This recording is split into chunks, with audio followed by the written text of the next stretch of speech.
Selamat malam Bapak. Perkenalkan, nama saya Daniel Dito Indarto dari kelas 44 2F01 NIM 44240060. Di sini saya mengambil tema pendidikan berkualitas. Yang saya bikin sebuah pidato dengan berjudul Menggapai Pendidikan Berkualitas Menyongsong Masa Depan yang Cerah. Selamat malam, salam sejahtera bagi kita semua. Yang saya hormati untuk Bapak dosen dan untuk teman-teman yang saya cintai dan saya banggakan. Pertama-tama marilah kita panjatkan puji syukur kehadirat Tuhan Yang Maha Esa, karena atas limpahan rahmat dan karunia-Nya kita diberi kesempatan untuk hadir bersama di forum yang mulia ini dalam semangat yang sama memperjuangkan kualitas pendidikan demi kemajuan Indonesia. Hadirin yang saya hormati, kita hidup di zaman yang serba cepat, era digital, era revolusi industri 4.0 yang kini bahkan telah bergerak menuju era society 5.0, di mana teknologi dan manusia seharusnya berkolaborasi, bukan saling meniadakan. Di tengah perubahan besar ini, pertanyaan adalah, sudahkah pendidikan kita siap menghadapi tantangan tersebut? Sudahkah kita memberi pendidikan yang benar-benar berkualitas bagi generasi bangsa? Pendidikan berkualitas bukan hanya soal angka dalam akreditasi atau peringkat dalam lembaga pemerikatan dunia. Pendidikan berkualitas adalah ketika seorang mahasiswa keluar dari ruang kuliah dengan pemahaman, bukan hanya hafalan. Ketika ia mampu mengaitkan ilmu yang ia dapatkan dengan persoalan nyata di masyarakat. Ketika ia bukan menjadi hanya lulusan saja, tetapi juga menjadi solusi. Kami para mahasiswa sangat menyadari bahwa peran kami bukan sekedar duduk di kelas, mengumpulkan tugas, lalu berharap nilai tinggi.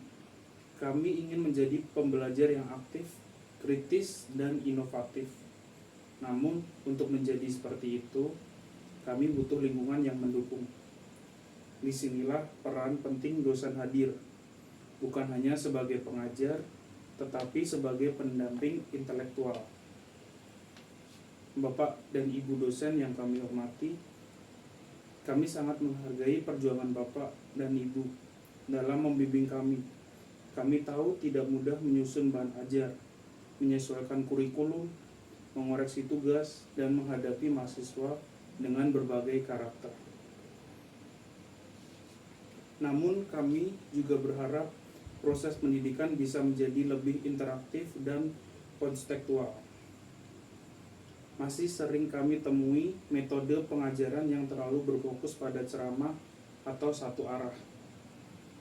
Padahal mahasiswa saat ini memiliki akses informasi yang luas. Kami ingin ruang diskusi yang lebih terbuka, pembelajaran yang mendorong pemikiran kritis, studi kasus yang aktual, dan tantangan-tantangan yang memacu kreativitas. Karena sejatinya kami belajar bukan hanya untuk tahu, tetapi untuk mengerti dan memahami. Pendidikan berkualitas juga menuntut keterbukaan. Keterbukaan dalam menerima masukan, dalam merancang pembelajaran yang lebih relevan, dan dalam membangun komunikasi antara dosen dan mahasiswa yang lebih manusiawi. Kami bukan hanya menerima ilmu, tetapi mitra dalam membangun ekosistem akademik. Rekan-rekan mahasiswa yang saya cintai, pendidikan berkualitas bukan hanya tanggung jawab dari dosen atau intuisi. Kita pun punya peran besar.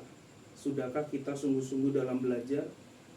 Sudahkah kita sungguh-sungguh jujur dalam proses akademik? Atau kita masih tergoda untuk mencontek hanya demi sebuah nilai? Kualitas pendidikan dimulai dari kualitas sikap. Mari kita tanamkan integritas dalam setiap langkah akademik kita. Karena tak ada kualitas tanpa kejujuran. Tak ada kemajuan tanpa disiplin dan semangat untuk terus belajar. Bapak dan Ibu dosen yang saya hormati, kami juga menyadari bahwa keterbatasan fasilitas, birokrasi yang kompleks, atau beban administrasi yang seringkali menjadi kendala tersendiri dalam menciptakan pendidikan ideal. Oleh karena itu, mari kita cari solusi bersama. Kampus adalah rumah kita bersama. Mari kita rawat, kita kembangkan, dan majukan bersama pula.